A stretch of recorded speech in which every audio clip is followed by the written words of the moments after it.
자, 페이지 202페이지요. 새로운 과학 두 번째 책입니다. 다음 시간에 두 번째 책 갖고 오라 했어요. 두 번째 책 갖고 오세요.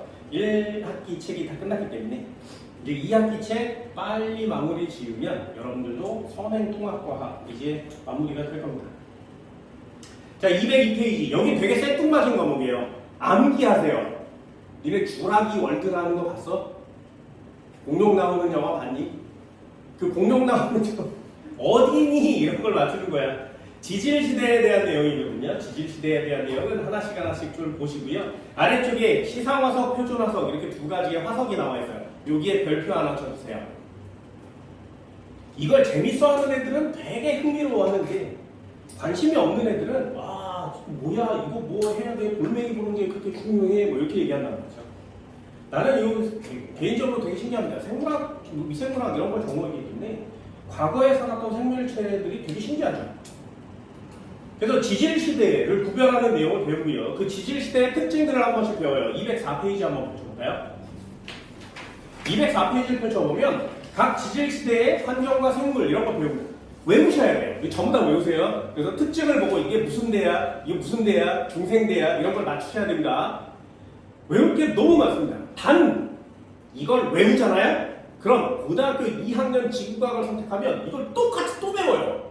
그럼 또 외워야 돼.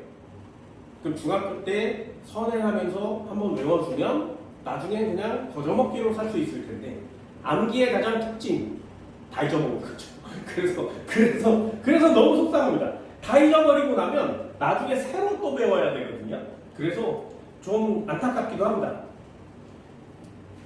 마지막 파트 205페이지 보시면 지구의 생명체들이 대멸종을 했대요. 그치? 이게 아이스 에이지라는 애니메이션 본 지 너무 오래됐나? 본 적 있어요? 아이스 에이지가 무슨 뜻이야?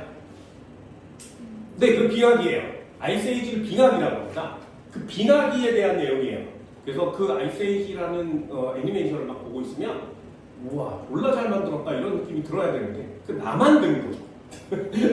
나만 거기에 나오는 동물 생물들이 어떤 구조로 되어 있는지 이런 걸 보면 되게 신기한데 진짜 잘 만들었거든요. 근데 우리는 그게 너무 오래된 일이어서 별로 잘 신기하지가 않아요. 화석들 이런 거 보면서 하나씩 정리를 해드릴 겁니다. 자, 일단 지질시대 한번 볼까요? 지질시대.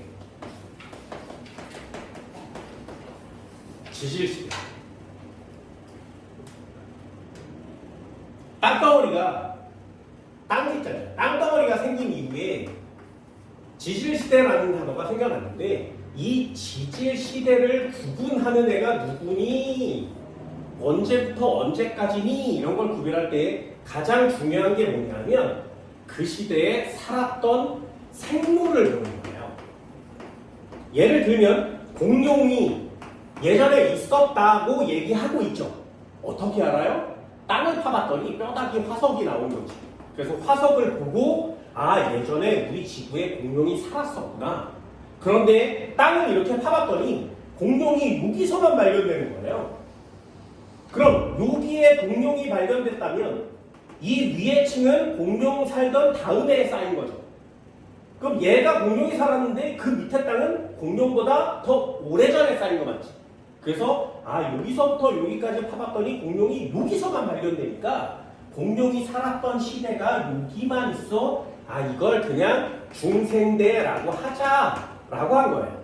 왜? 공룡이 살았던 시대까지만 이렇게 정리하는 거예요. 그럼 공룡 앞에 사는 생물체들은 또 다른 애들이 있겠죠. 그럼 여기를 고생대라고 하자 이렇게 된 거고요. 중생대 넘기면 생물 멸종한 다음에 다른 생물들이 또 나타났어. 여기를 신생대라고 하자 이렇게 된 거예요. 됐나요? 그래서 지질시대를 구별하는 기준은 생물체의 급격한 변화가 나타나면 이렇게 얘기합니다. 질문, 생물체가 중생된 공룡에 살았는데 고생된 공룡이 안 살아요. 신생된 공룡이 안 살아요. 됐나요? 그럼 공룡이 살았던 시대를 지질시대 구분 기준으로 중생대라고 명명을 한 거지. 그치? 그럼 공룡은 왜 없어졌니? 됐어요? 공룡이 사라진 이유는 아직도 미스테리지만 과학자들이 찾아낸 아주 결정적인 내용은 하나 있어요. 지구에 졸라 큰 혜성이 떨어져서 그 충격파로 공룡이 다 멸종한 거라고 얘기하고 있습니다. 그럼 이런 외부적인 조건이나 지구의 내부적인 조건에 의해서 생물종이 멸종하면 새로운 시대가 열리는 거죠. 그렇죠? 그래서 지질 시대를 구별합니다.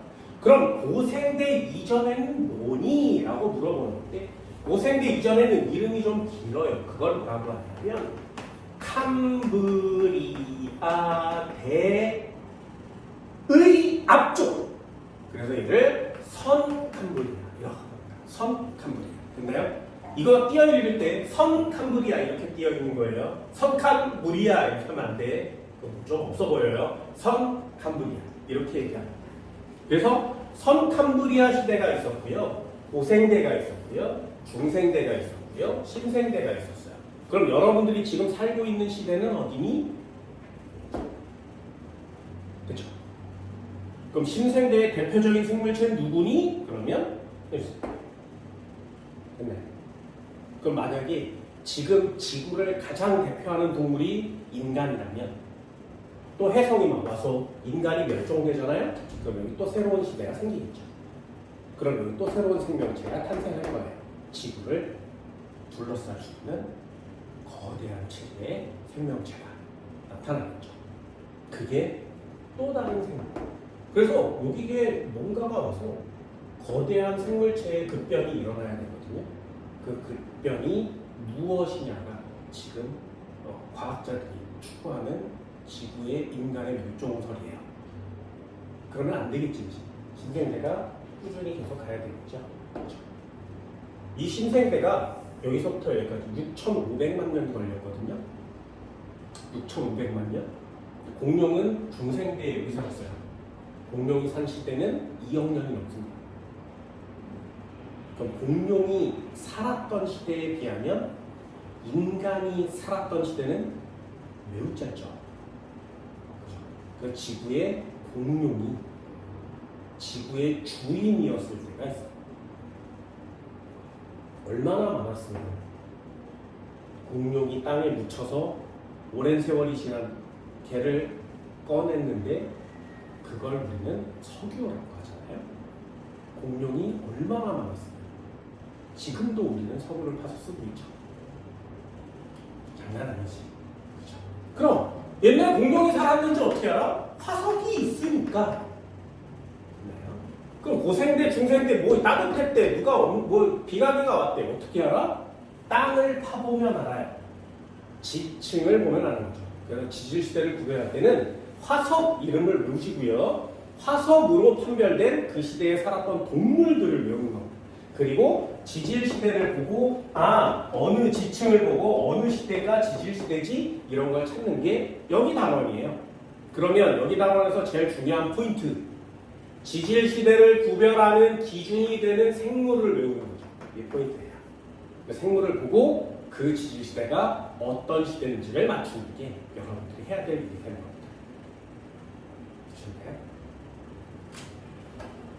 너무 웃기죠? 화석 탈 거예요? 이런 거 장래에 평생 직업으로 할 거야? 왜 이러잖아. 이렇게 베이지색 모자 이렇게 쓰고 지질학자의 거의 대부분 똑같잖아요. 그 베이지색 옷 입고 막 곡괭이 이렇게 들고 여기 가서 막 여기 막 파고 막 이런 사람 할 거예요? 이런 사람 생각보다 많습니다. 이런 사람 많아요. 왜냐하면 공룡의 화석을 찾으면 부자가 되기 때문이에요.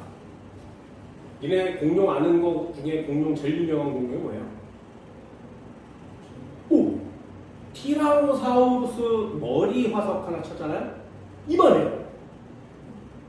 그게 싼 게 100억이에요.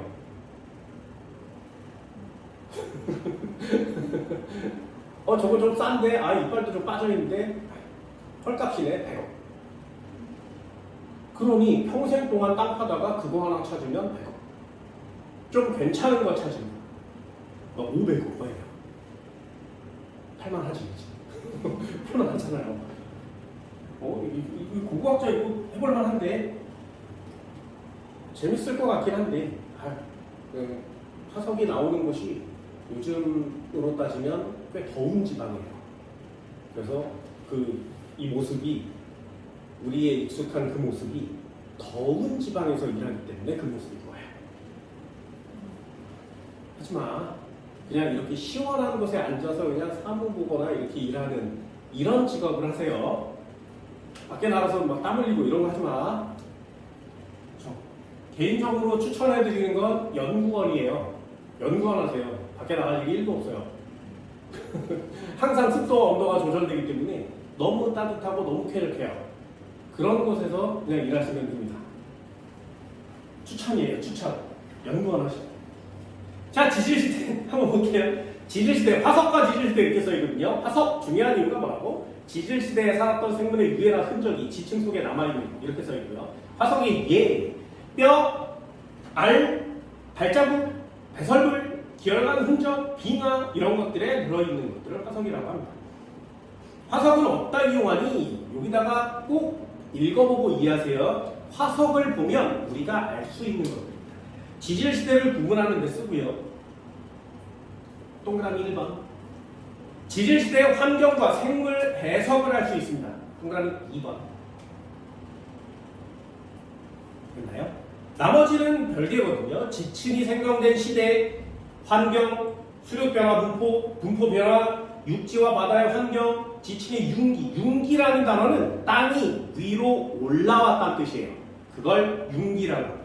생물의 구조와 모습, 생물의 진화 이런 것들을 모두 다 화석으로만 알 수 있어요. 옛날에는 있었는데 지금은 없잖아요. 그러니 이걸 볼 수 있는 방법은 화석밖에 없습니다. 옆쪽에 화석의 생성 조건이 있거든요. 요거 별표 하나 주세요. 요 서술형이 있는 학교들은 서술형으로 잘 나옵니다. 화석이 생성되려면 반드시 단단한 부분이 있어야 돼요. 단단한 부분이 없으면 화석이 될 수 없습니다. 그래서 예를 들면 오징어 같은 애들은 화석이 없어요. 왜? 오징어의 단단한 부분이 별로 없죠. 뼈다귀밖에 없거든요. 그래서 오징어 같은 애들은 화석이 잘 되지 않습니다. 단단한 부분만 화석이 돼요.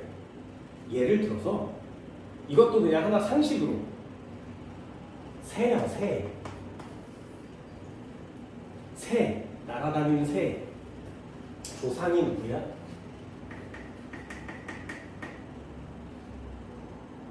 이걸 이렇게 얘기하면 뭐 혼란이 올 수, 교회 다니는 사람 이런 얘기를 하면 안 되는데 2대2니까 해도 되나? 인간의 조상 누구야? 누구예요?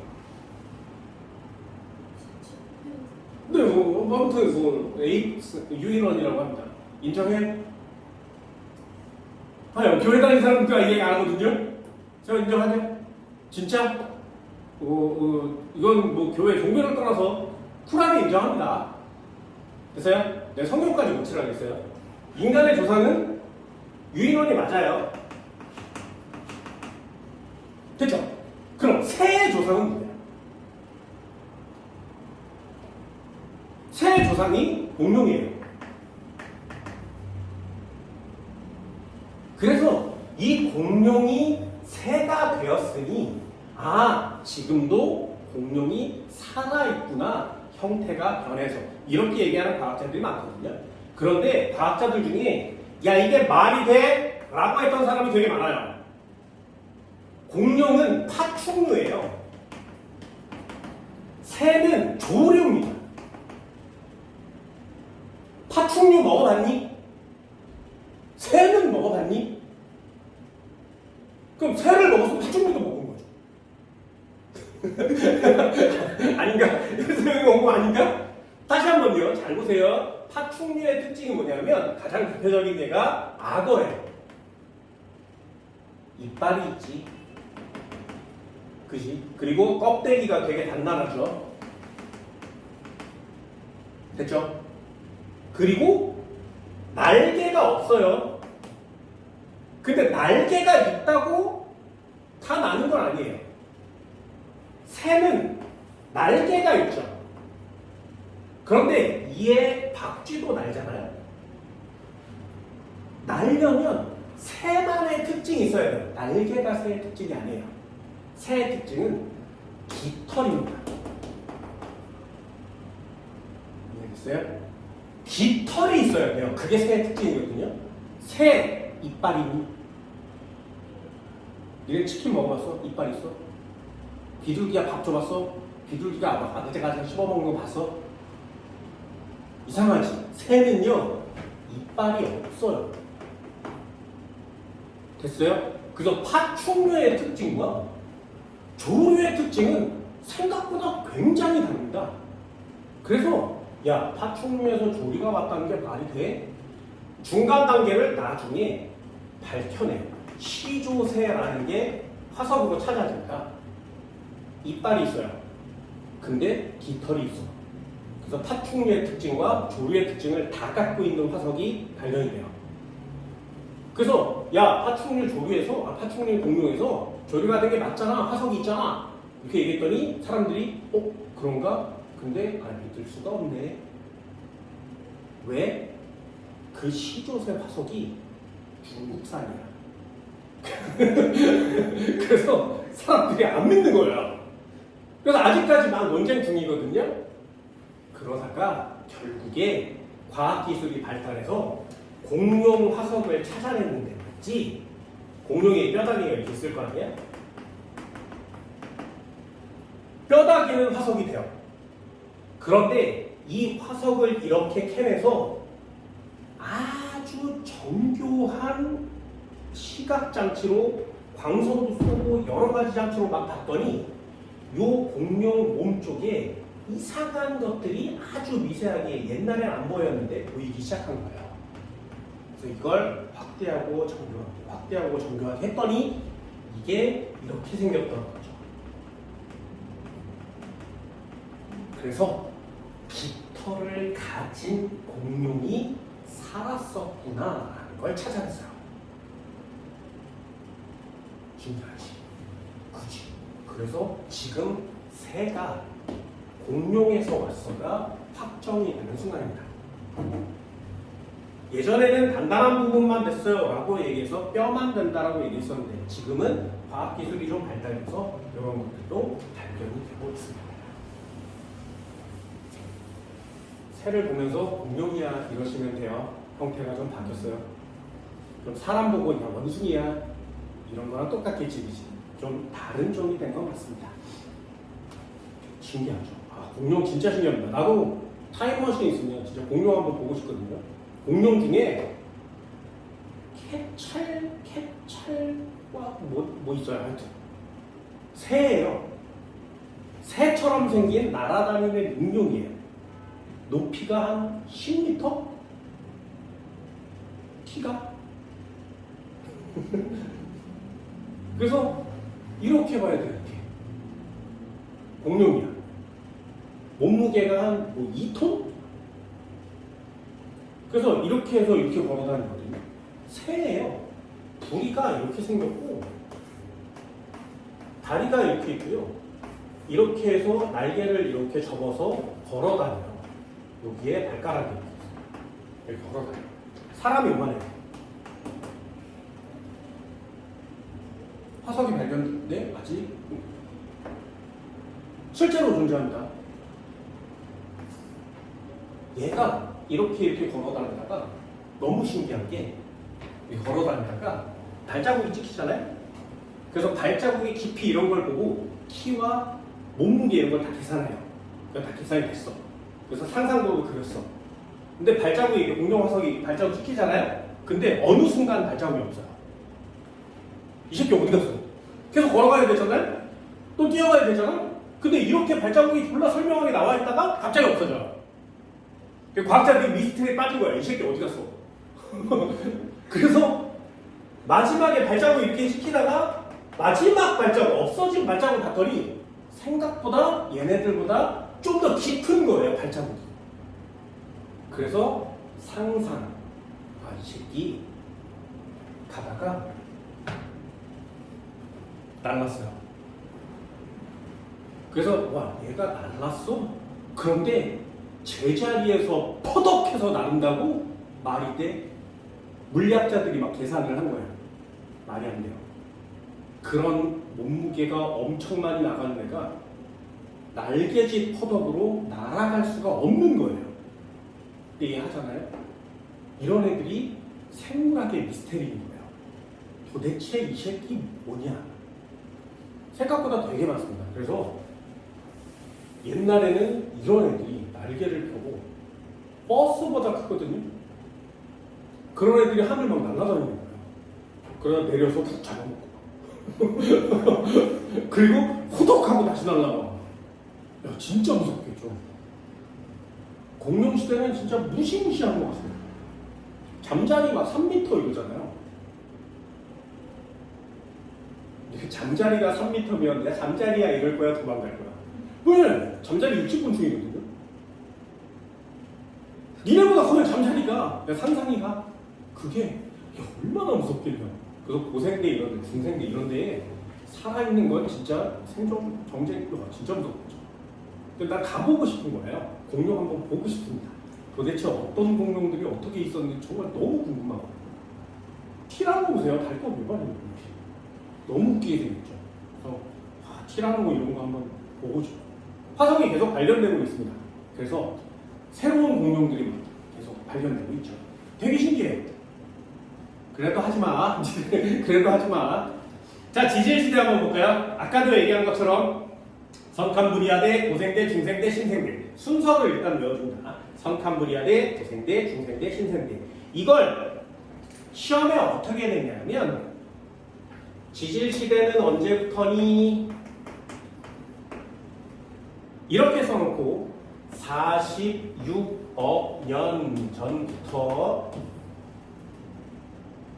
지금 현재까지 됐어요? 그럼 네 군데로 나눌 거예요. 별로 뭐 중요한 건 아닌데 여기가 선캄브리아 맞지? 나는 안 외울 거야. 니네들은 외우셔야 돼요. 여기가 고생대라는 곳이고요. 여기가 중생대라는 곳이고요. 신생대예요. 한번 해볼게요. 여기에 46이라고 써있는 거 맞지? 그치? 여기가 현재거든요. 그럼 여기 뭐라고 써있니? 니네 책에. 보세요. 5.41 이렇게 써있지. 그치?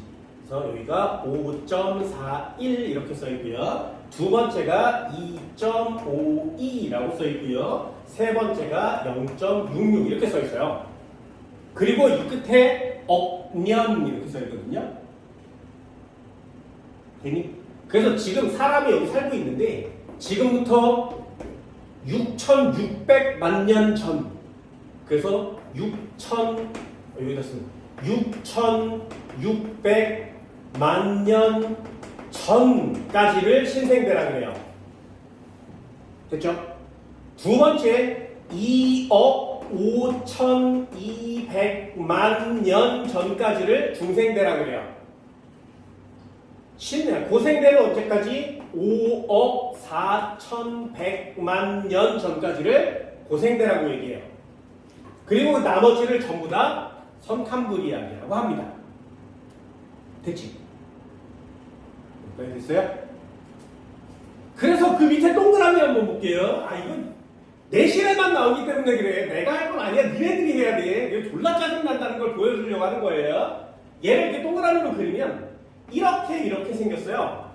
여기서부터 여기까지가 전부 다 선캄이지, 그지? 그리고 이만큼이 고생대고요. 이만큼이 중생대고요. 요만큼이 신생대예요. 알겠어요? 그럼 질문. 이만큼이 성캄브리아이고요. 요만큼이 고생대, 요만큼 중생대, 요만큼 신생대죠. 신생대는 지구 지질 시대를 24시간이라고 했을 때 몇 시간?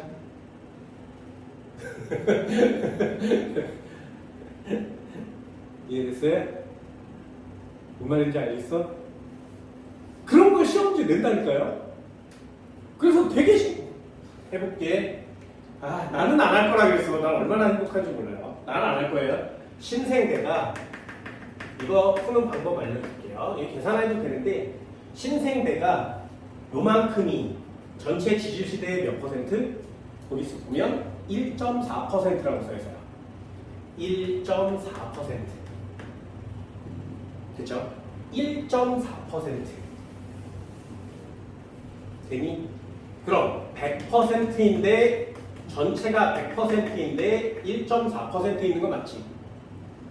그럼 몇 년이니? 몇 시간이니? 전체가 24시간이라면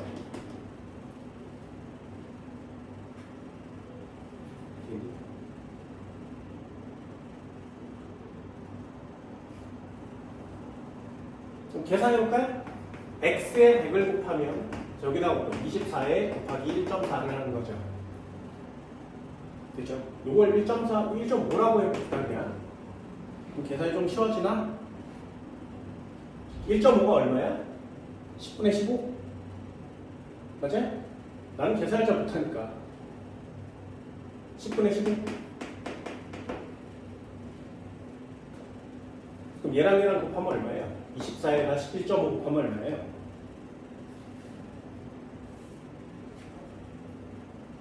너무 어려워? 그냥 36 아니야? 24에 1.5 곱하면 얼마예요?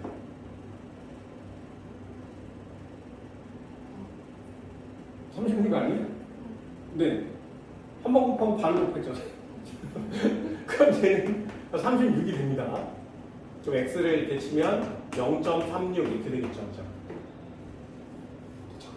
0.36시간이에요. 0.36시간 몇 분?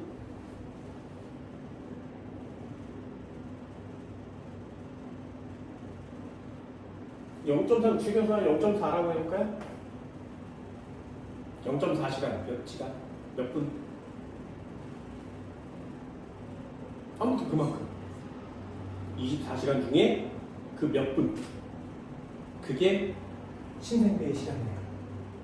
지금 우리가 신생대에 살고 있는데 지구 지질시대로 따지면 매우 적은 시간 동안을 살고 있는 거죠. 근데 이 인간 때문에 지구가 멸망해 가고 있어요. 난 안 할 거라고 했어요. 니네들이 할 거야. 난 안 해. 니네들이 할 거야. 아무튼 그렇게 보는 거고요. 지질시대 이런 것들도 있습니다. 그걸 구별하는 방법은 화석을 보는 거라고 했어요. 별표 3개 쳐달라고 했어요. 자, 다시 한번. 화석이 되려면 1번 뭐가 단단한 부분이 있어야 돼요. 단단한 부분만 화석이 됩니다. 물렁한 건 화석이 되지 않아요. 조개는 껍데기만 화석되고요. 살은 화석이 되지 않습니다. 동물도 몸에 근육은 화석이 되지 않아요. 뼈다귀만 화석이 될 수 있어요. 됐나요? 그래서 단단한 부분이 있어야 화석이 될 수 있어요. 두 번째, 얘가 땅 속에 아주 빨리 묻혀야 돼요. 바깥에 노출되어 있으면 화석이 되지 않습니다. 빨리 묻혀야 됩니다. 이걸 매몰이라고 합니다. 갑자기 땅속에 묻히지 않으면 화석이 될 수 없어요. 이렇게 살다가 티라노가 나를 뜯어먹어서 내가 여기 죽었어. 근데 나를 땅에다 묻어주지 않으면 걔는 화석이 되지 않아요. 그냥 땅에 이렇게 노출되어 있으면 화석이 안 됩니다. 그러니 화석이 될 수 있는 확률은 매우 적은 거죠. 옛날, 지금이야. 야, 니 죽었어? 아, 우리 뭐 병아리가 죽었는데 땅에다 묻어주잖아요? 그죠? 근데 바퀴벌레 잡고 땅에다 묻어줘? 아니잖아요. 그럼 공룡이 자기가 뜯어먹은 시체를 이제 배부른데 땅에다 묻어줄까? 야, 이러진 않잖아? 그러니 공룡 같은 애들이 화석이 될 수 있는 건 굉장히 희귀한 일 중에 하나인 거예요. 그게 조건이 빨리 땅에 묻혀야 합니다. 그런다고 되는 게 아니라 화석화돼야 돼요. 시멘트화라고 하거든요. 조건에 맞아서 단단해지지 않으면 화석이 되지 않습니다. 지각 변동을 받으면 안 되겠죠. 지각 변동을 받으면 열과 압력을 받아버리기 때문에 화석이 손상될 수 있어요. 그러면 정교한 모습으로 나타나지 않고 변형된 모습으로 나타날 수 있죠. 그래서 이런 조건들이 굉장히 까다롭습니다. 그럼 결론, 화석은 만들어지기 쉽다, 어렵다? 어렵다. 세 번째는 개체수가 많아야 되겠죠. 졸라 많아요. 왜냐하면 화석이 될 수 있는 확률은 매우 적죠. 그러니 많은 개체수 중에 우연히 이 조건에 만족한 애가 화석으로 될 수 있는 거예요. 개체수가 적다면 화석이 발견될 확률이 매우 적겠죠. 됐나요? 이렇게 해서 생성된 화석을 파보고 지질시대를 구별하는 겁니다. 그러니 이 화석 이름을 안 외우면 안 되겠지. 화석 이름은 전부 다 외우세요. 됐나요? 자, 이렇게 생긴 화석은 두 가지로 나뉘어질 거예요. 화석은 두 종류가 있습니다. 하나를 뭐라고 하냐면 표준 화석이라고 해요. 표준 화석. 하나를 뭐라고 하냐면 시상 화석이라고 합니다. 이름은 좀 외웁시다. 표준 화석과 시상 화석. 표준 화석은 뭐냐면 지질 시대를 구분하는 기준이에요. 예를 들면 공룡 그러면 중생대, 삼엽충 그러면 고생대, 아모라이트 그러면 중생대, 이렇게 그 시대를 알 수 있는 화석을 표준 화석이라고 해요. 그럼 시상 화석은 뭐야? 시상이거든요. 상태를 보여준다 이런 뜻이에요. 그래서 시상은 무슨 뜻이냐면 예전의 환경을 알 수 있는 화석이 되는 겁니다. 우리 집 뒷마당을 파봤더니 조개 화석이 나왔어. 그럼 우리 집 뒷마당은 옛날에 뭐였어? 바다였던 거죠. 이렇게 시대 상황을 알고 있는 애가 있어요. 표준 화석 한 2만 개 있고요. 시상 화석 한 3개 있습니다. 2만 개 외울 거야? 3개 외울 거야? 2만 개 외우셔야 돼요. 다시요.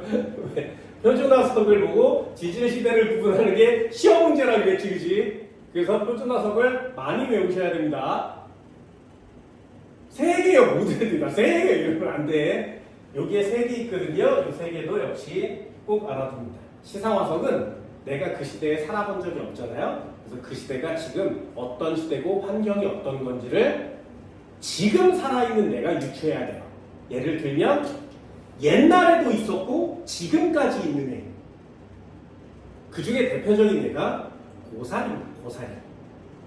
니네 먹어봤어? 고사리? 제사상에만 올라오고 막 이런 거 있잖아요. 뭐 갈색깔 이렇게 꼬부라진 뭐 나물 같은 거, 불락질려서 어린 안 먹는 거. 독성이 있어요. 고사리 먹는다는 거 별로 없습니다. 독성이 있는데 우리나라는 그걸 삶아 먹죠.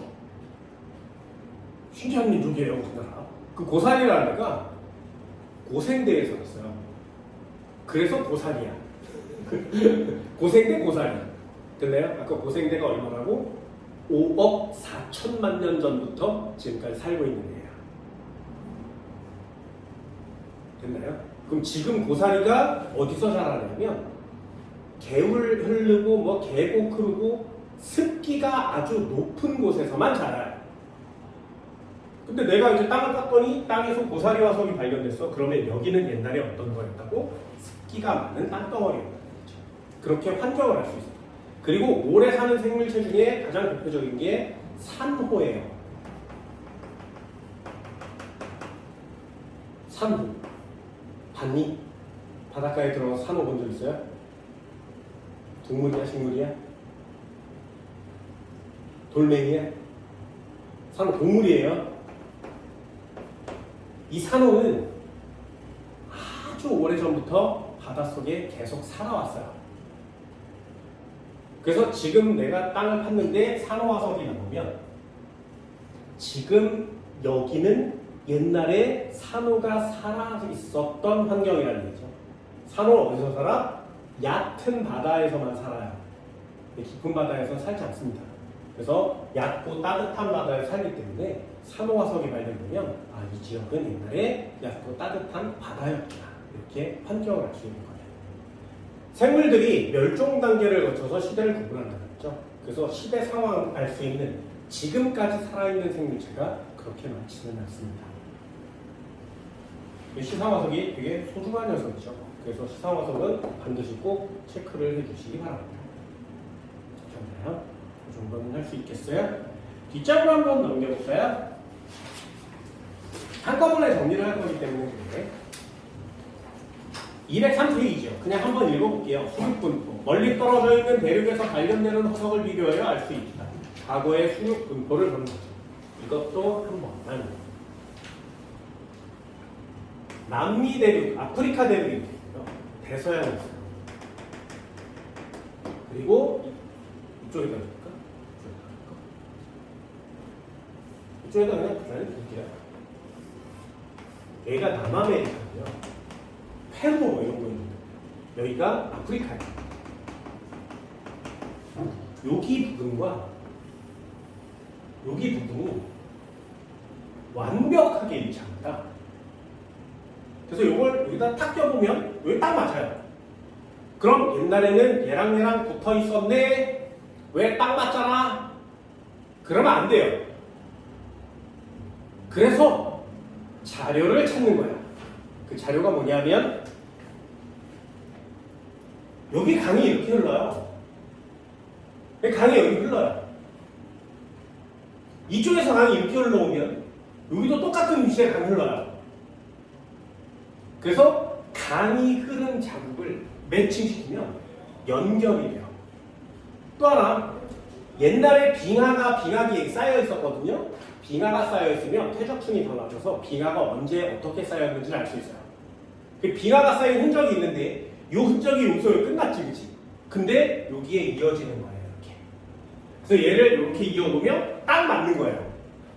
여기에 퇴적층이 이렇게 쌓여 있는데 네 번째 층에서 공룡이 나왔어. 여기도 쌓여보면 네 번째 층에서 공룡이 나왔어. 일치하는 거예요. 이렇게 해서 얘와 얘가 옛날에 붙어 있었다는 증거가 200가지가 넘어요. 인간이 다 찾은 거지. 그래서 옛날에는 모든 대륙이 한 덩어리로 붙어 있었어요. 됐나요? 옛날에는 지금 우리가 알고 있는 모든 대륙이 한 덩어리로 붙어 있어요. 얘가 찢어져서 지금 세계 지도의 땅덩어리 모습이 된 겁니다. 됐나요? 이 한 덩어리로 되어 있는 대륙 이름을 뭐라 그래? 네, 한국말이에요. 이걸 한국말로 뭐라고 해요? 중국어 초대륙이라고 합니다. 초대륙. 요거의 전문적인 단어가 뭐라고? 한계야. 옛날에 대륙은 한계야. 됐어요? 그 좀 전문적인 단어로 이렇게 씁니다. 됐죠? 이건 상식으로 알아봅시다. 초대륙이라는 단어가 이전에는 꽤 많이 나왔었던 단어고요. 지금은 판게아라는 단어도 같이 나오고 있습니다. 그래서 대륙은 한 덩어리였었는데 지금 잘라져서 세계 지도 모양이 된 거죠. 그럼 좀 더 시간이 지나면 어떻게 돼? 대륙들이 또 움직이겠죠. 그럼 세계 지도의 모양도 달라질 겁니다. 신기하지 않아요? 나만 신기한가? 이거 나만 신기하지? 이렇게 한 덩어리로 있었을 때는 중국, 미국, 유럽 뭐 이런 데들이 다 한 덩어리였을 거예요. 호주, 인도 다 한 덩어리였을 거예요. 얼마나 재밌었겠는지. 나는 이게 되게 신기합니다. 과거로 가보고 싶기도 하고 미래로도 가보고 싶기도 한데 공룡은 진짜 보고 싶어요. 한번 더 해볼까요? 과거 육지와 바다의 환경, 화석으로 발견된 생물의 서식 환경으로 알 수 있다. 공룡, 레몬, 고사리 이런 것들을 보내. 과거 육지였구나. 삼엽충, 낙조와 방추충, 암모나이트, 화폐석, 산호 이런 것들을 보면 옛날에 바다였구나. 어때요? 화석을 보면 생각보다 굉장히 많은 것들을 알 수 있죠. 그래서 화석은 생각보다 굉장히 중요해요.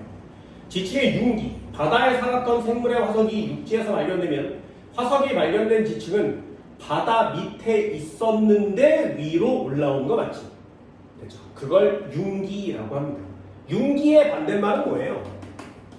옛날엔 땅이었는데 아래로 가라앉은 거. 융기의 반대말, 그건 침강이라고 합니다. 융기는 위로 올라온 거, 침강은 아래로 내려가는 거. 왜 이런 거 있잖아요. 옛날에 아틀란티스 대륙 같은 게 있었는데 바다 밑에 가라앉았어. 뭐 이런 단어들이. 침강이에요. 곧 있으면 침강하는 나라들도 되게 많죠. 피지라든가 팔라우라든가 이런 섬나라 이런 것들도 침강해서 바다로 내려갈 겁니다. 물론 수면이 높아져서 바닷속에 들어가기도 할 거고요. 좀 있으면 또 배우겠죠. 침강한 나라 어디니? 그러면 일본이요. 그럴 수 있습니다. 7월 5일 새벽 4시 18분 인가? 지진 난다 그래서 나도 새벽에 기다렸는데 아무 일도 안 일어나지. 안타깝습니다. 아무튼 그렇습니다. 우리나라 태백산지에 보면 삼엽충화석이 많이 발견되는데요. 옛날에 바다였으니까. 히말라야 산맥에서도 조개화석이 발견됩니다. 산호화석이 발견됩니다. 왜요? 얘 바다였으니까요. 됐죠? 이런 단어들은 화석을 보면 알 수 있습니다. 우리가 해야 되는 내용은 204페이지입니다. 여기에 박스들이 쭉 나와 있는데 이 204페이지의 박스는 모두 다 별표예요. 모두 다. 예를 들면 간단한 단어만요. 선캄브리아 시대 기후는 전반적으로 온난화였고 말기에는 빙하기가 있었을 것으로 추정됩니다. 수륙분포, 지각 변동을 많이 받았고 발견되는 화석이 매우 적어. 여기다 밑줄. 발견되는 화석이 매우 적어. 여기다 밑줄이에요. 선캄브리아 시대에는 아직 동물 생물이 완벽한 모습으로 갖춰지기 전에 단세포 생물들이 훨씬 많았어요. 그 단세포 생물들이 딱딱한 외투를 갖기가 어렵겠죠. 그래서 화석이 발견되기가 어려운 겁니다. 선캄브리아 때 화석이 매우 드물다. 바다에서 최초의 생명체가 출현하였다. 바다에서 최초의 생명체가 나타났습니다. 생물에 유해한 저해선이 바닷속에는 닿지 않았기 때문에 나타났답니다. 광합성을 하는 남세균 출현으로 바다와 대기의 산소량이 증가했다. 단세포 생물과 원시 해조류가 출현했고요. 후기에 최초의 다세포 생물이 출현했습니다. 그 다음 밑줄이요. 스트로마톨라이트, 에디아카라 동물군. 이름 어렵죠? 스트로마톨라이트, 에디아카라 동물군. 이거 선캄브리아 시대야. 그래서 외울 때 어떻게 외워? 긴 거 선캄브리아. 긴 거 선캄브리아. 나는 중학교 때 이렇게 외웠어. 긴 거 선캄브리아. 선캄브리아 시대가 제일 길잖아요. 그러니까 화석도 긴 거예요.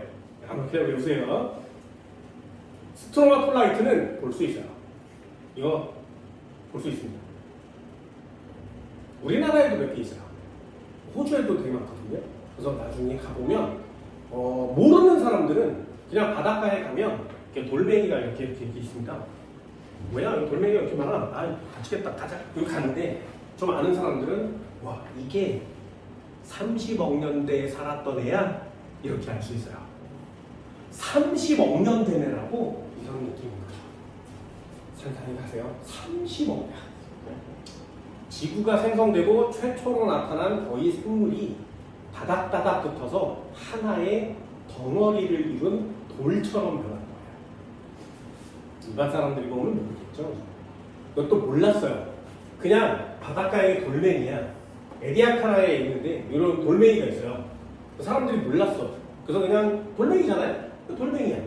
근데 어떤 지질학자들이 와, 이 새끼는 뭐 돌멩이가 있는데 봤더니 여기에 이렇게 생긴 애들이만 있는 거예요. 돌멩이. 근데 이게 생각보다 무늬라고 하기엔 좀 그렇고 되게 다양한 아름다운 조각처럼 조그맣게 눈에도 잘 안 보이게 이게 뭐지? 그래서 확대 막 엑스레이 쏘고 그랬더니 살아있는 생명체 같은 애들이 생명체의 구조를 갖고 있는 애들이 여러 애들이 막 모여 있어서 여기서 돌멩이처럼 파송이 된 거예요. 그래서 이걸 동물의 집단이에요. 이렇게 이름 진 거예요. 그래서 이걸 에디아카라 동물군이라고 합니다. 특징들은 외우시고요. 고생대 별표요. 선캄브리아대는 외울 게 별로 없습니다. 고생대 별표. 대체로 기온난 말기에 빙하기가 있었다. 선캄브리아대는 있었을 것이다지만 몰라요. 그런데 고생대는 있었다. 이렇게 된 거 맞지? 말기의 모든 대륙이 뭐요? 밑줄이요. 초대륙 판게아를 형성하였다. 언제? 고생대 말기. 고생대 말기에 대륙들이 막 흩어져 있었는데 하나로 우연히 다 모인 거예요. 그래서 판게아가 형성되었다. 초기의 생물수의 급격한 증가. 여기다 밑줄. 육상생물 출현. 여기다 밑줄. 고생대는 전부 다 외우세요. 고생대를 차라리 전부 다 외우는 게 굉장히 좋습니다. 오존층이 두꺼워져서 지표에 도달하는 자외선을 차단하였기 때문에 이렇게 써있고요. 말기의 생물의 대멸종. 아까도 얘기했지만 지질 시대를 구분할 때 생물의 급격한 변화로 구분하거든요. 그러니 말기 때가 되면 모든 대의 말기 때가 되면 생물체가 급격히 변동이 있어야 돼요. 당연히 생물의 대멸종이 있었습니다 라고 얘기하는 거예요. 바다에는 그 다음 밑줄이 삼엽충, 방축충, 완종류 각주어까지 밑줄했어요.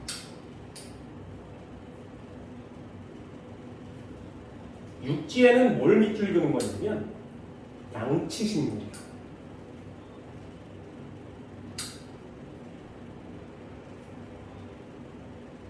그 아래 써있죠. 양치식물이 대량으로 뭉쳐 석탄층이 형성되었다. 우리가 지금 캐서 쓰는 석탄은 고생대 때 땅에 묻힌 양치식물이에요.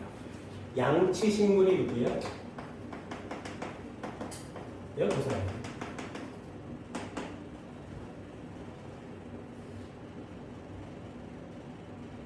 신기하지?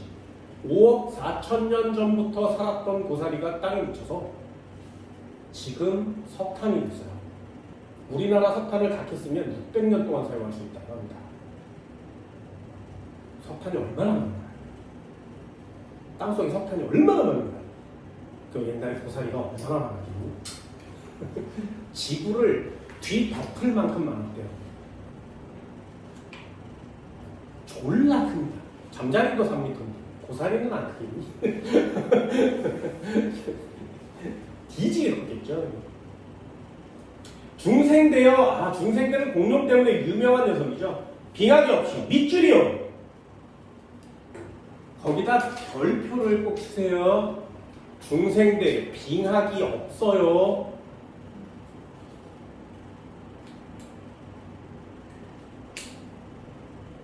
되니? 그럼 아까 얘기했잖아요. 아이스 에이지라는 애니메이션이 있다 그랬지, 그지? 요 아이스 에이지라는 애니메이션에 공룡 나오겠니, 안 나오겠니? 안 나와요. 공룡이 나오면 안 되는 거야. 그래서 중생대는 빙하기가 없습니다. 졸라 따뜻하게 잘 살던 시대예요. 그러니 그 거대한 공룡들도 나타나게 된 거죠. 수륙분포, 판게아 분리 밑줄이요. 판게아가 형성된 건 고생대고요. 판게아가 분리되기 시작한 건 중생대입니다. 로키 산맥, 안데스 산맥 이런 산맥들이 막 만들어지기 시작하죠. 생물은 파충류. 말기에 생물의 대멸종 없을 수가 없죠. 그래야 대가 끝나니까요. 생물의 대멸종은 반드시 있어야 됩니다. 운석 충돌, 화산 폭발들이 원인이었을 것이다. 암모나이트, 파충류 공룡, 거시식물의 밑줄을 하나 볼까요?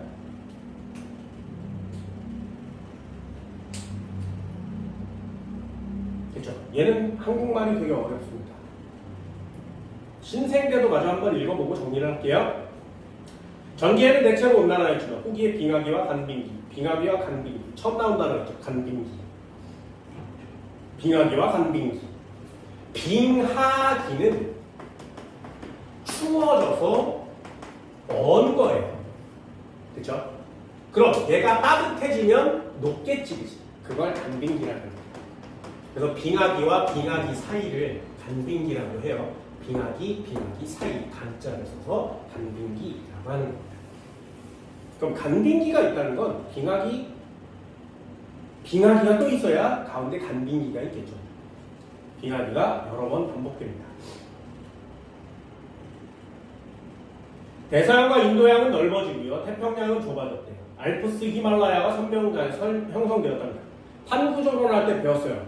인도판이 유라시아판에 충돌해서 알프스 히말라야가 생긴 거 맞지? 대륙이 이동해서 생기는 겁니다. 지금과 비슷한 수륙 분포가 신생대에 형성된 거죠. 아무리 이동해봤자 신생대는 기간이 짧기 때문에 이동한 흔적이 거의 없을 겁니다. 포유류의 시대고요. 초식동물이 엄청나게 많이 진화를 하게 됩니다. 화폐석, 매머드, 속시sinh 최초의 인류가 그때 태어나요. 뭐 공룡이랑 인간이랑 싸우면 되는데 그런 영화는 다 개뻥이라는 거죠. 그죠?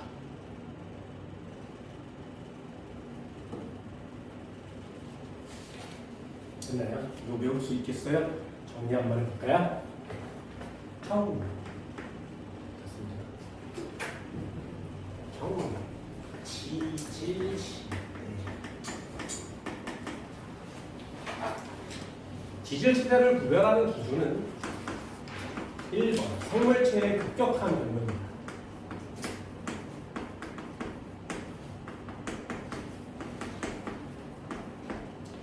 그리고 수륙분 이런 걸 씁니다.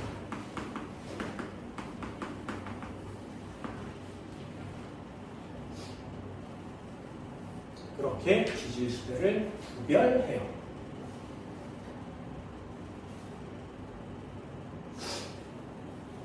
그럼 이런 걸 알 수 있는 건 뭐라고? 화석이라. 그렇죠? 일단 첫 번째 화석을 한번 보여볼까요? 화석을 할 때는 간단하게 정리합니다. 간단하게.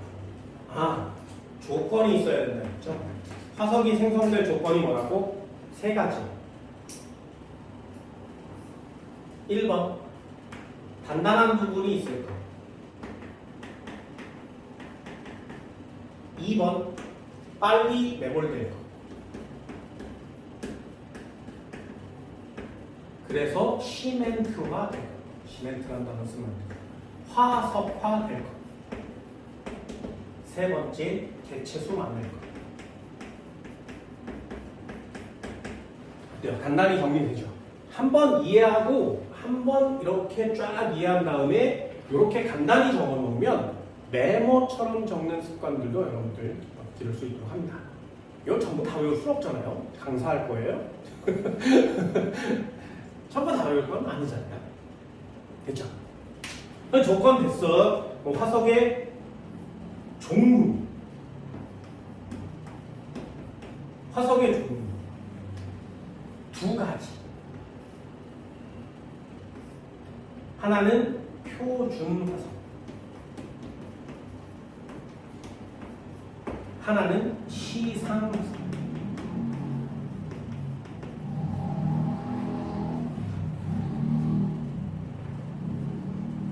표준 화석이 뭐라고? 지층의 시대를 알 수 있는 겁니다. 표준 화석, 시대를 알 수 있고요. 시상 화석, 뭐라고? 환경을 알 수 있는 거죠. 그러니까 이건 중생대야, 이건 고생대야 라고 할 수 있는 건 표준 화석. 환경을 알 수 있는 건 시상 화석. 시상 화석 몇 개는 알아놔야 그랬어요. 환경을 알 수 있는 화석 중에 가장 대표적인 거 고사리. 무슨 뜻? 습한 육지구나. 습도가 높은 육지구나. 고사리 육지여서 사니까요. 물속에서 못 사니까. 산호, 얕고 따뜻한 바다였구나.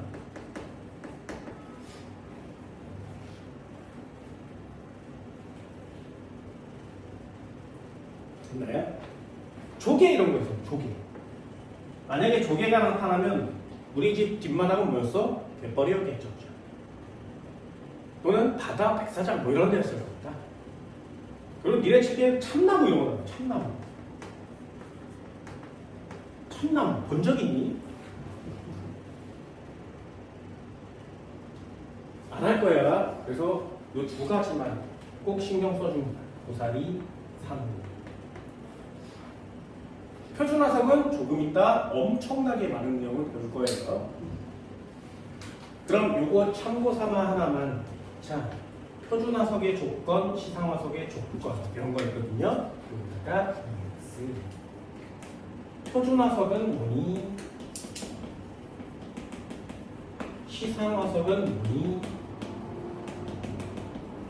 다시 한번 써보면 이건 지질 시대를 알 수 있는 거고요. 얘는 그 시대의 환경을 알 수 있는 거예요. 그지? 되셨나요? 그럼 얘네 둘은 뭘로 구별하는 거냐? 뭘로? 표준화석은 그 시대를 대표해야 돼요. 그러려면 화석이 그 시대에만 존재해야 되죠.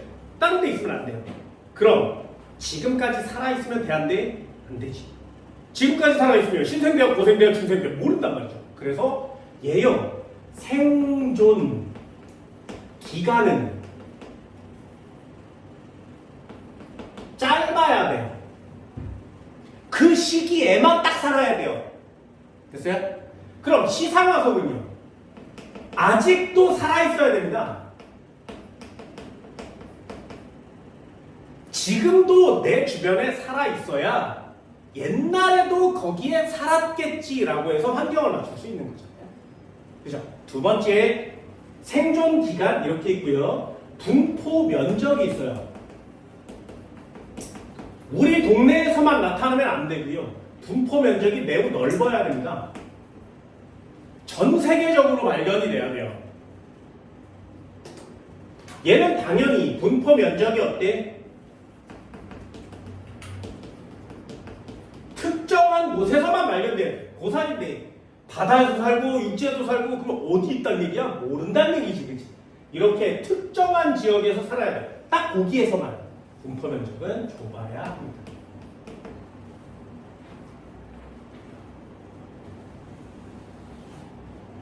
그래서 이걸 그래프로 그릴 때가 있어요.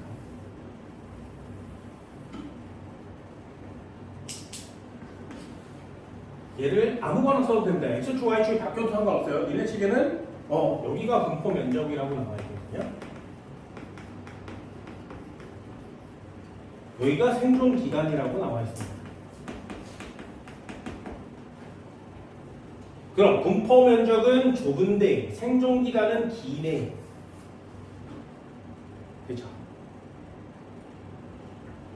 분포 면적은 넓은데 생존 기간은 짧으네. 그죠? 동그라미를 치면 여기가 생존 기간 길죠. 네, 시상화석. 분포 면적 넓은데 생존 기간은 짧아. 표준화석이죠.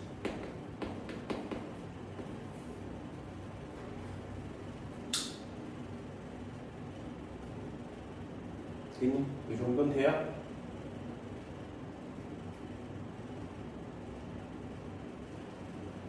이 정도는 되나? 진짜? 진짜? 이 정도 되셔야 돼요. 자, 나중에 외울 건데 지금 보도록 합시다. 아까 했던 거 기억나네요. 두 번째.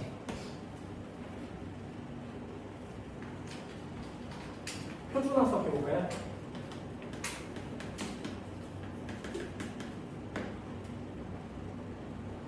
1번. 자, 선 캄보디아를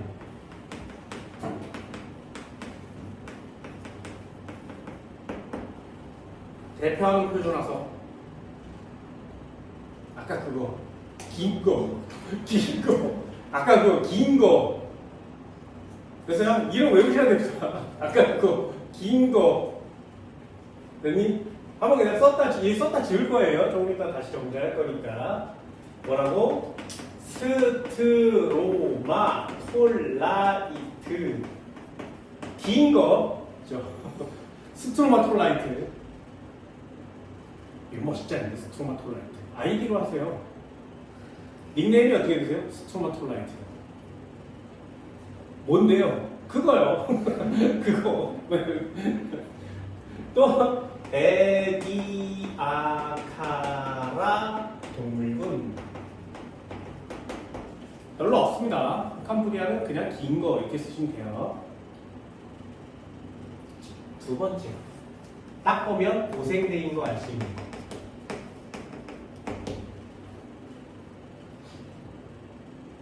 고생대의 대표적인 녀석이 있습니다. 대표적인 녀석. 고생대의 대표적인 녀석이 이거 한번 봅시다. 고생대 중요한 삼역충. 삼역충. 고생대의 대표적인 녀석이에요. 삼역충.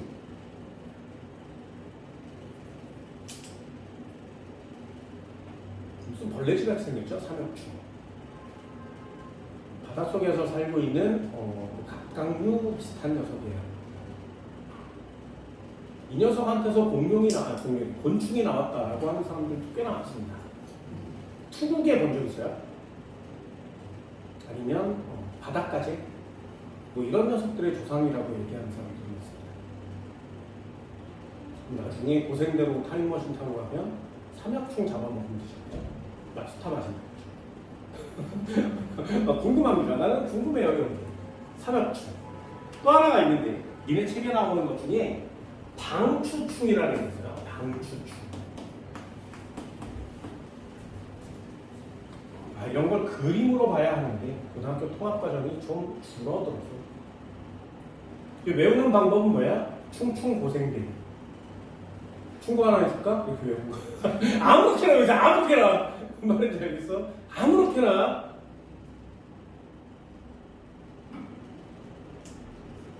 되니? 충고생대예요. 충고생대. 또 하나가 있어요. 완족류라고 합니다. 완족류.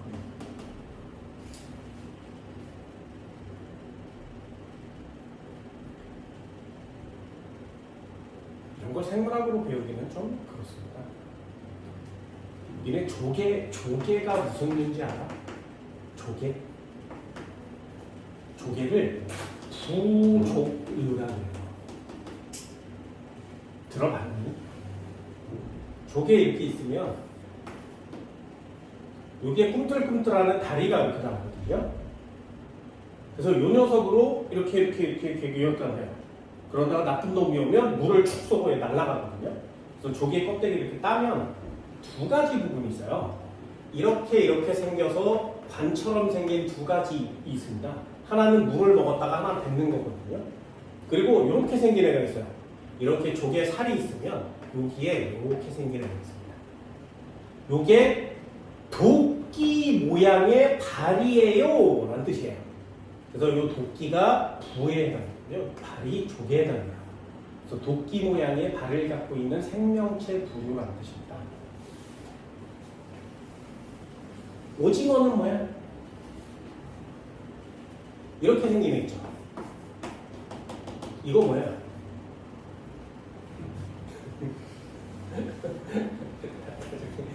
이거 완전 잘하네. 마지막 하나요. 갑주어. 요거 체크.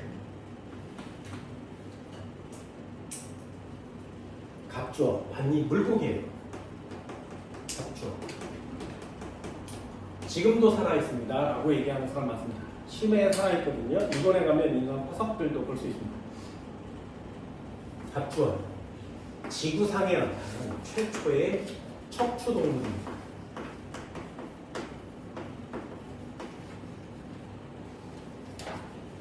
니네 척추 가지고 있지. 여기 등뼈거든요. 그 척추를 갖고 태어난 최초의 생명체가 갑주어예요. 그러니 우리의 조상님은 누구야? 유인원이요? 아니요. 유인원 원숭이도 척추가 있겠죠? 그 척추를 가진 최초의 생명체가 누구야? 갑주어예요. 그래서 지구상에 척추를 가진 동물의 모든 조상은 갑주어예요. 됐어요?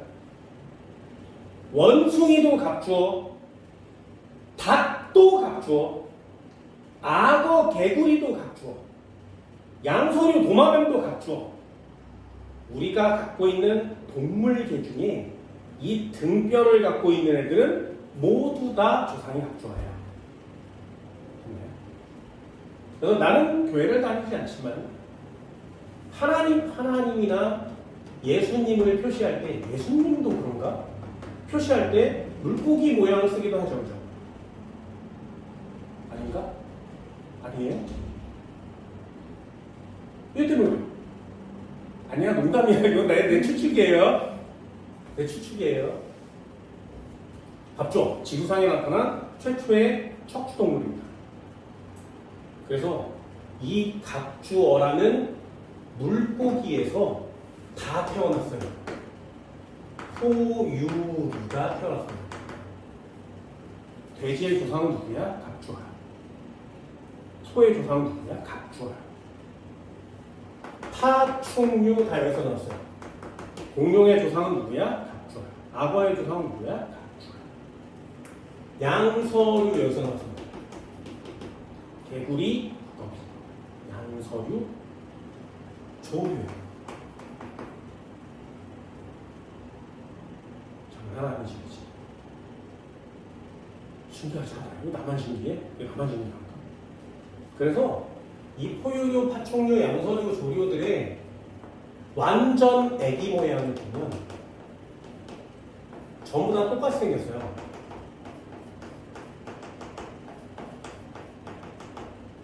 전부 다 똑같이 생겼습니다. 그래서 구별할 수 없어요. 인간도 완전 애기 때는 아가미가 있었어요. 전부 다요. 그러다가 얘는 사람이 되는 거예요. 얘는 악어가 되는 거예요. 얘는 개구리가 돼요. 개구리 어떻게 생겼어요? 아, 개구리 돼요. 아무튼 이 신기한 거죠. 다 똑같이 생겼습니다. 정말 신기합니다. 생물체의 진화는 진짜 신기한 것 같아요. 외우셔야 됩니다. 다시요. 충충 고생대, 안종육 고생대, 갑주 고생대. 됐니? 세 번째야. 중생대를 대표하는 애는 누구니? 중생대를 대표하는 녀석은 이름 참 암모나이트. 암모나이트 이렇게 생겼거든요. 본 적 있어요? 이렇게 생긴 애. 요걸 좀 요렇게 뽑으면 골뱅이 같은 녀석. 요렇게 뽑으면 뭐 소라 같은 녀석이 될 수도 있고. 그죠? 지금 막 살고 있는 애 있습니다. 이렇게 해서 막 살고 있는 애거든요. 앵무족이라고 합니다.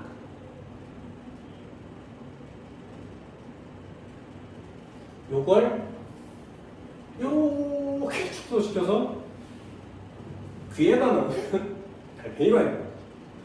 농담이에요. 그렇진 않습니다. 모양은 다 똑같아요. 이런 패션 모양을 갖고 있는 생물체들이 언제 나타났다고? 중생대에 나타났습니다. 암모나이트 화석은 생각보다 되게 많습니다.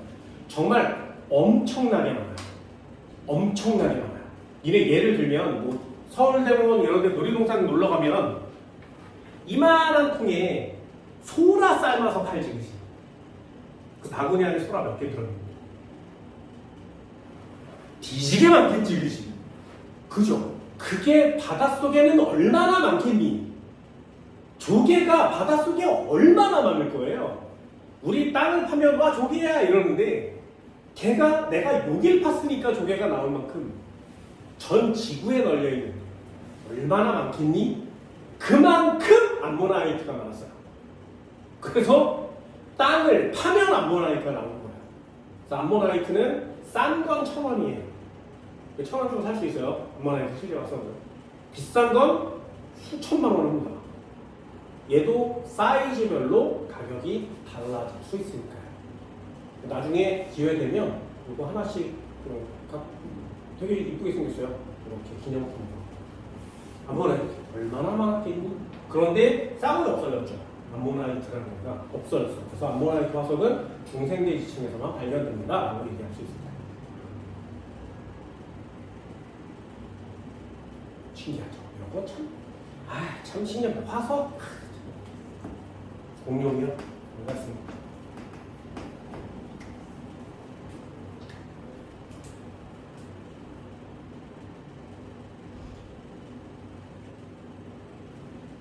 왜 쓰세요? 메이드 인 차이나지만 그래도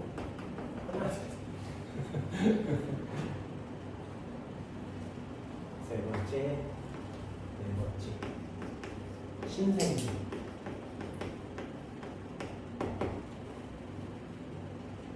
신생대에서 제일 중요한 걸 골라라 그러면 이걸 골라요.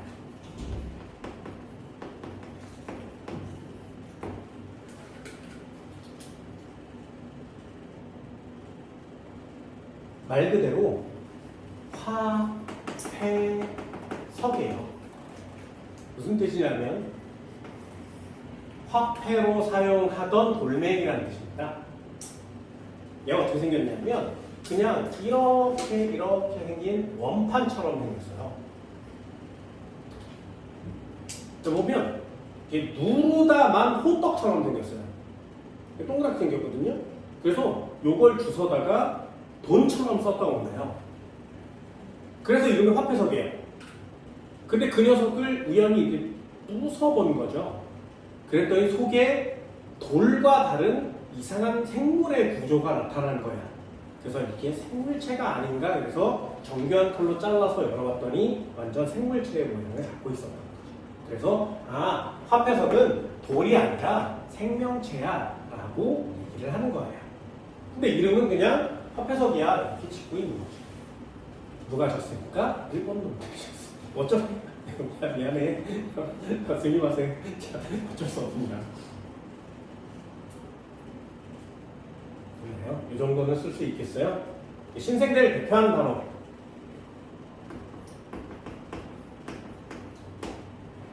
메머드. 맘모스라고도 합니다. 맘모스 일본말이고요. 메머드가 정확한 표현법이에요. 얘네 파리바게트에서 파는 빵 중에 맘모스 빵 들어갔니? 들어봤어요? 빵 두 겹 있는데 소보루 있고요, 딸기잼 있고, 크림 있고, 팥 있고 이렇게 해서 이렇게 이따만한 빵 있어요. 졸라 커요. 그래서 얘가 너무 커. 그래서 옛날에는 큰 걸 다 맘모스라고 했어. 왜? 포유류 중에 가장 큰 생물체 중에 하나예요. 코끼리보다 한 5배 커요. 코끼리도 큰데 얘는 더 커. 상아가 막 몇 미터 막 이러거든요. 멸종됐죠. 그러니 표준화석 맞지. 그런데 이 메머드를 복원하려고 해요. 코끼리의 조상처럼 생겼으니 메머드를 복원하고 싶은 거죠. 메머드 애기를 찾아냈으니까. 궁금합니다. 그래서 지구가 온난화가 됐잖아요. 러시아에 땅이 녹기 시작했어요. 동토층이 녹기 시작했는데 거기에 땅이 녹고 얼음이 녹은 속에서 애기 메머드가 냉동된 채로 발견됐어요. 그래서 이 녀석을 조사해보다 보니 뇌 부분에 세포들이 죽었지만 그 상태로 꽤나 오래 보존이 됐던 거죠. 그래서 그 안에 DNA가 남아있어요. 그래서 그 DNA를 전부 다 끄집어내서 핵 전체를 끄집어내서 코끼리 세포에 넣어요. 그리고 이 코끼리 세포에 넣은 세포를 코끼리 암컷 몸에다 넣는 거예요. 그러면 코끼리가 아기를 낳겠죠. 근데 아기를 낳을 때 코끼리끼리 짝짓기를 해서 낳은 애가 아니지. 메머드의 모든 DNA를 갖고 나온 애기죠. 그러니까 걔는 메머드예요. 그래서 그 메머드를 복원하려고 하는 프로젝트가 지금 가동된 지 꽤 오래됐습니다.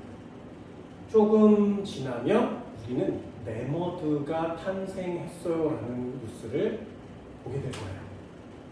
그럼 6,500만 년 전에 언젠가는 멸종했던 생명체를 인간이 다시 되살릴 수 있는 거죠. 공룡도 그런 애가 있으면 살릴 수 있어요. 근데 공룡은 2억 년이나 됐지, 4억 년 이렇게 됐거든요. 너무 오래됐어요. 그래서 그 상태로 남아있는 DNA가 핵이 있을까가 되게 의문스러운 거죠. 어딘가 남극 빙하 탔더니 뭐가 나왔을 수도 있는데 남극은 빙하가 덮여있죠. 이 빙하 두께가 2km거든요. 에베레스트 산보다 2배 이상 높아요. 얼음 덩어리 두께가. 걔가 다 녹으면 땅덩어리가 나타나겠지. 거기 땅을 파보면 뭔가가 나올 수도 있어요. 라고 얘기하는 과학자들도 있죠. 남극에 땅 파고 들어가 봅시다. 이런 사람들도 많습니다. 궁금하지 않나요? 온몸에 털이 잔뜩 덮여있는 갈색으로 휘날리는 코끼리들. 얘네 코끼리 그리라 그러면 무슨 색으로 색칠해? 그건 회색으로 색칠하죠. 매머드의 갈색 털 휘날리는 코끼리 상상이 가요. 사이즈도 이만할 거 아니에요? 코끼리 보면서 졸라 커요 이러는데 그거보다 훨씬 크잖아요. 궁금하긴 하죠. 인간이 과학을 활용하는 방법 중에 하나가 이런 거예요. 멸종된 생명체를 되살립시다. 그게 인간이 하는 짓 중에 하나가 되는 거죠. 여기다가 하나 더 쓰면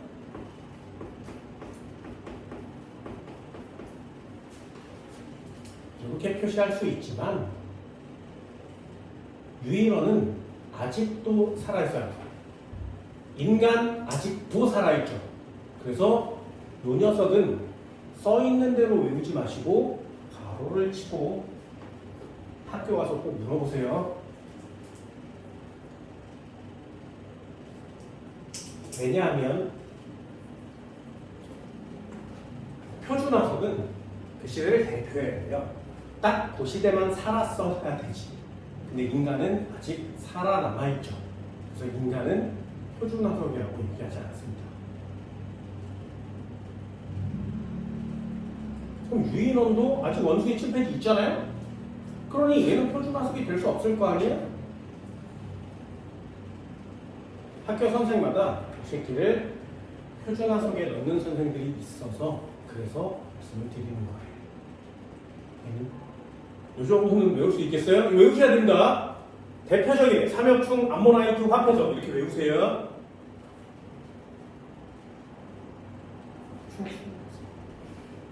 긴 거 석화. 너무나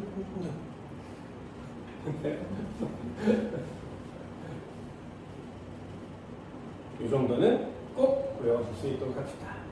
됐죠? 칠판 지울까요? 자, 샤요. 자, 마지막 정리. 지질시대 정리하는 거.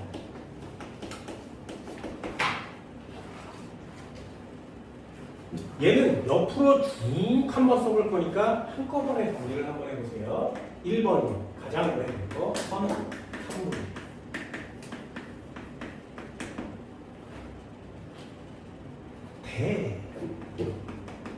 자, 이 녀석 시간별로 한번 써볼까요? 원래 책에는 시간이 잘 안 나와 있지만 시간별로 한번 써볼게요.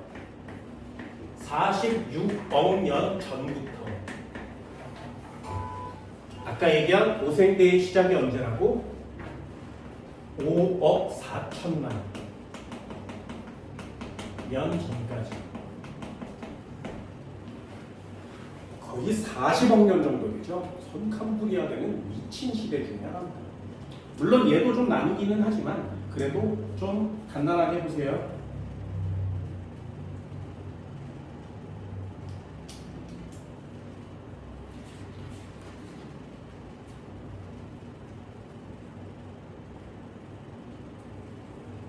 됐나요?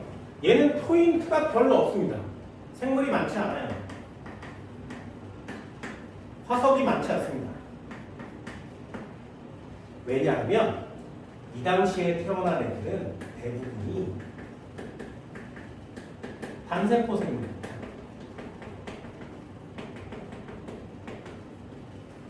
단세포 생물이니까 단단한 부분이 없었겠죠. 그래서 화석이 잘 안 만들어졌던 거예요.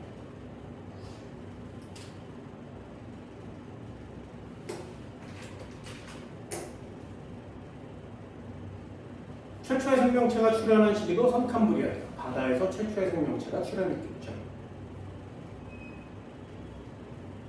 이 중에 주의 깊게 봐야 되는 생명체가 있습니다. 이 단세포 생명체 중에 여러분들이 주의 깊게 봐야 되는 거가 남세균이라는 애예요.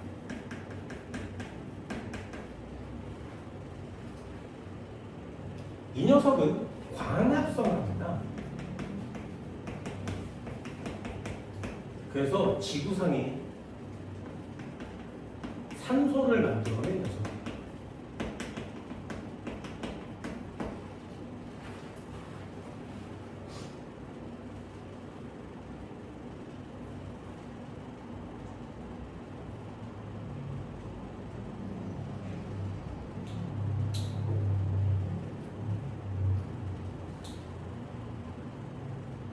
저 산소가 만들어지지 않았으면 오존도 만들어지지 않았겠죠. 오존이 만들어지지 않았으면 자외선도 차단되지 못했을 거예요. 그렇다면 지금도 지구에는 육지에서 생명체가 살 수 없습니다.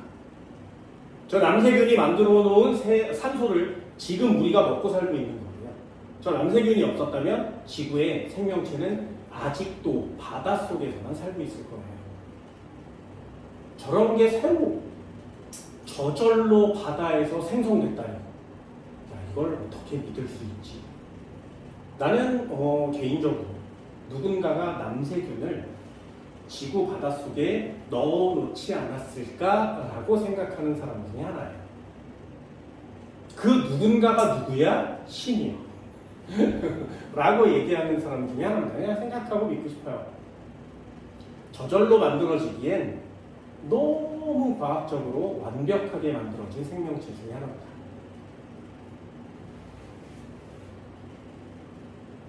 됐죠? 화석 이름이 뭐라고?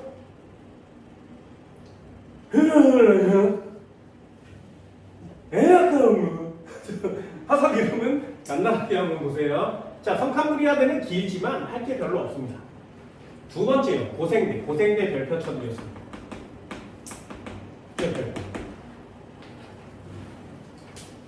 고생대 언제라고? 얘는 여기서부터 쓰시면 돼요. 5억 4천만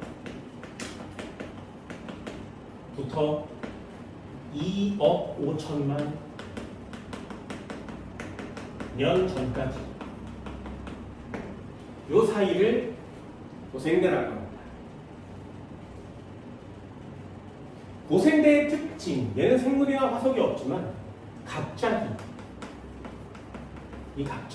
정말 얼마나 많아졌으면 갑자기라는 단어를 과학적으로 쓰겠니? 갑자기 생물체들이 많아집니다. 생물 종류가 갑자기 급증하는 시대예요. 매우 잘 살았단 말이죠. 고생대가 생각보다 굉장히 살기 좋은 시대였나 봅니다. 됐나요? 특징 중요한 내용이에요. 오존층이 형성됐습니다.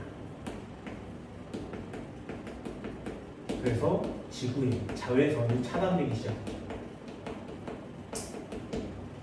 그래서 결과 바닷속에 살던 생물들이 드디어 육지로 올라오기 시작했죠. 바닷속에 살던 물고기가 육지로 올라와서 양서류가 되어가는 시대가 됩니다.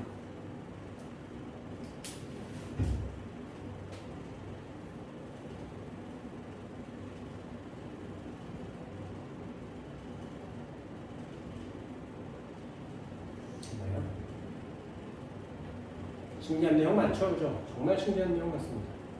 자, 마지막 하나만 더 할까요? 이때 중요한 단어 역시 빨간색이에요. 초대륙이 형성됐습니다.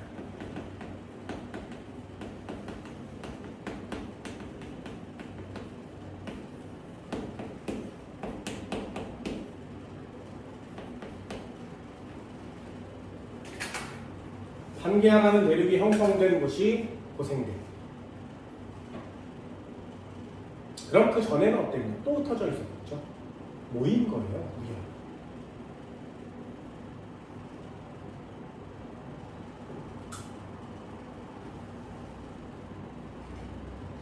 자, 단어 쓸 수 있겠어요? 나중에 비교샷을 한꺼번에 볼게요. 이거를 공부를 이렇게 하는 것보다 비교샷으로 공부하는 게 훨씬 더 좋습니다.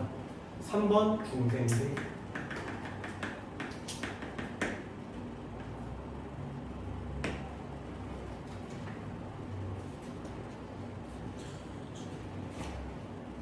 써볼까요? 요걸 그대로 쓰시면 돼요. 2억 5천만 부터 얼마? 6,500만. 6,600만이라고 쓰는 책들도 있고요. 그냥 대충 9,500만 있습니다.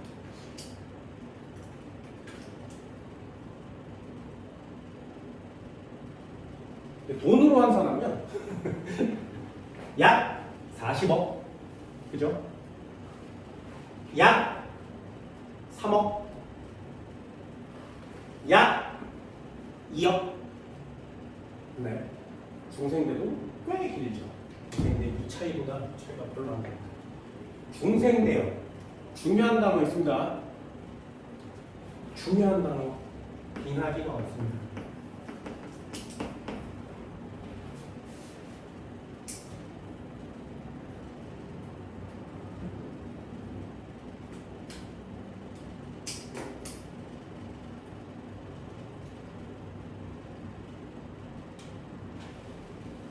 됐죠? 여기다 한번 써볼까요? 초대류 한계하다 분리되기.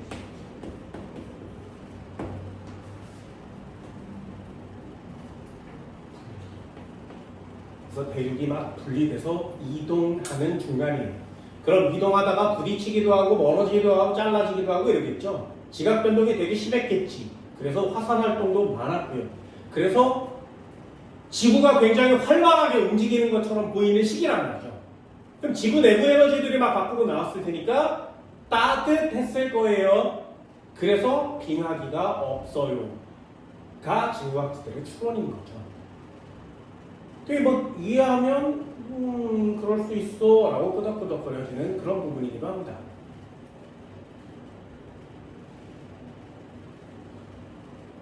별로 어렵지 않죠.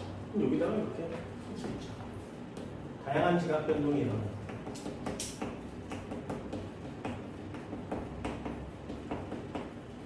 이렇게 연상되게 외우시면 됩니다. 알프스 히말라야가 생각나요.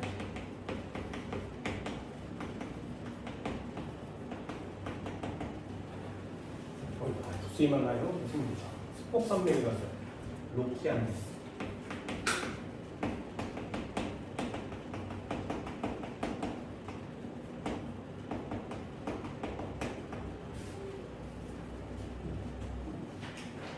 로키 산맥이나 안데스 산맥 같은 지각 변동에 의해 생겨나는 산맥들이 이때 태어납니다.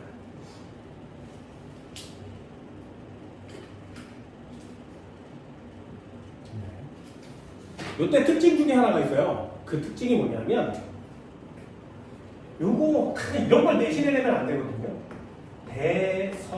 대서양의 넓이 면적은 태평양의 면적은 이런 걸 내는 학교들이 있어요.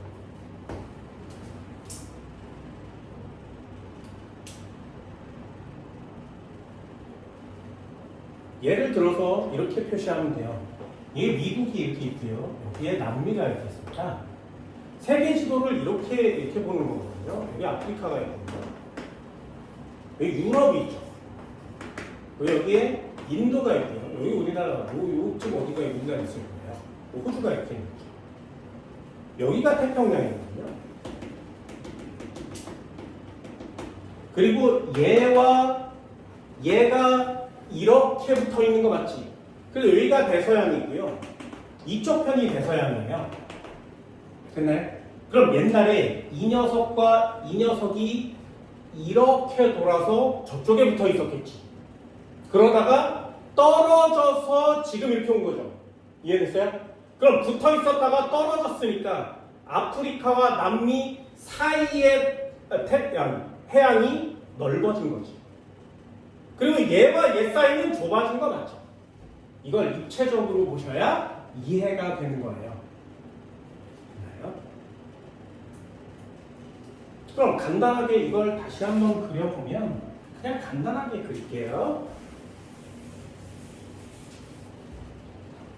옛날에 이만큼 이렇게 해서 아프리카와 얘가 이렇게 붙어 있었다는 거지, 그지? 얘는 남미고요. 아프리카예요. 얘는 이쪽으로 갈 거고 얘는 이쪽으로 가겠죠. 그러면 남미가 이만큼 있고 아프리카가 이만큼 있어요. 그럼 남미와 아프리카 사이의 바다가 뭐라고? 대서양. 그럼 대서양은 점점점 어떻게 된 거야? 넓어진 거지. 그래서 대서양의 면적은 넓어집니다. 그럼 반대쪽 면적은 좁아져야 되는 거 맞죠?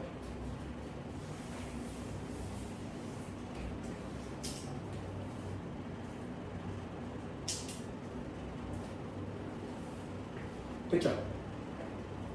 네 번째 신생계 6억 5천만부터 현재까지.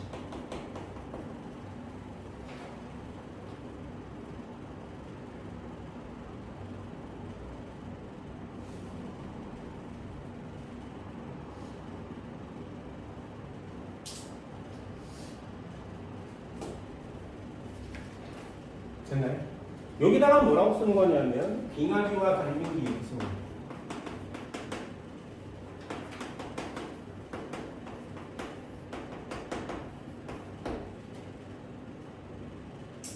그리고 대륙 모양을 보면 현재와 비슷한 대륙 분포를 보일 거예요.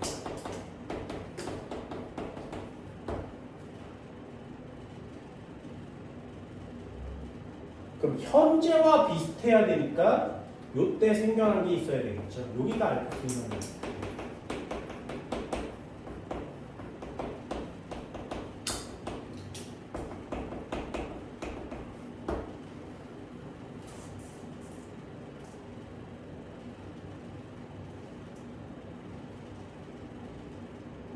그럼 여기도 이렇게 표시하면 대서양의 면적은 점점 넓어져요.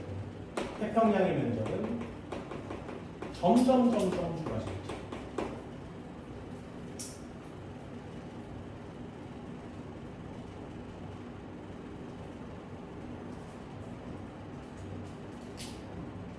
음.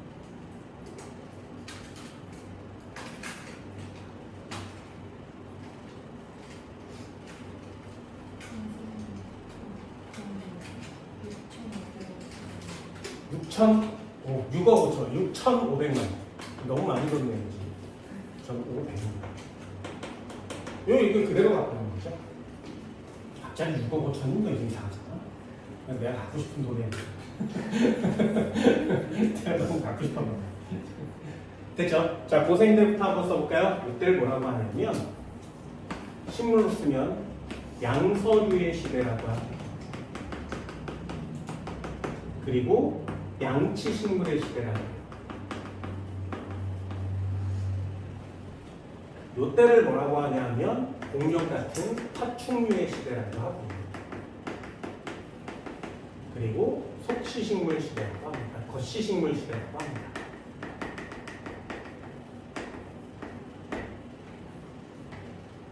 요때를 뭐라고 얘기하냐면 포유류의 시대라고 합니다. 속시식물 시대.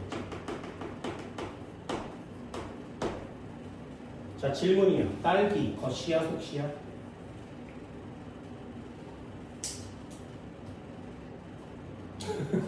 옥수수, 겉이야, 속이야? 니네가 알고 있는 모든 애들은 다 속이에요. 됐어? 이해됐어요? 그래서 겉이, 딴 거 하지 마! 제발 부탁이야! 딴 거 하지 마! 부탁이야! 것이 세 개는 외웁니다.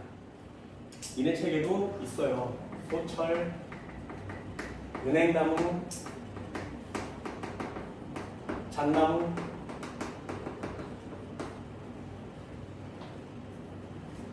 딴 거 써보지 마세요. 다시 딸기, 겉이야, 속이야?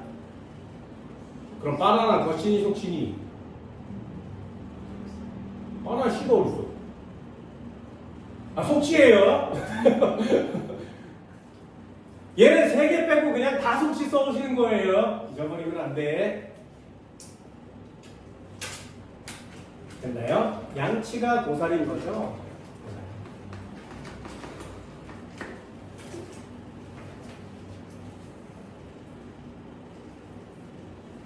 그렇죠. 외울 때 이렇게 외우시고요. 선캄브리아에서 고생대로 갈 때 대멸종이 있었겠니? 그건 잘 모르겠고요. 대멸종. 아직 대멸종 아니겠죠. 시대를 구분하지 않으니까. 비각이 있니 없니? 있어요. 있니 없니? 있었을 때도 있을 때도 이렇게 쓰는 거야. 있니 없니? 없어요. 이 시험 문제입니다. 신생대 있니? 졸라 많아요. 이렇게 쓰는 거예요. 3번인가 4번인가 있습니다. 됐죠? 여기다가 니네들이 배웠던 화석 이름을 졸라 써대면 정리가 끝나는 거죠. 그래서 화석과 이 내용을 한꺼번에 정리하지 마시고요. 화석 따로 한번 쭉 외워주시고, 그리고 특징별로 외울 때 하나씩 한 칸씩 책처럼 이렇게 밑줄 긋고 외우지 마시고요. 이야기가 얘를 모르겠는데 있어 없어 있어 이렇게요. 초대륙은 언제 형성됐지? 2번째 칸이요. 언제 분리됐지? 3번째 칸이요. 지금과 같은 대륙부분 언제지? 4번째 칸이요. 히말라야 언제지? 4번째 칸이요. 이런 식으로. 양서류 언제지? 2번째 칸이요. 됐나요? 포유류 언제지? 4번째 칸이요. 거시식물 언제지? 3번째. 이런 식으로. 됐니? 화석은 따로, 내용도 따로. 내용이 좀 어려우니까, 할 게 많으니까 그걸 좀 구분할 수 있도록 합니다. 됐나요? 수업 여기까지 진행합니다. 고생했습니다.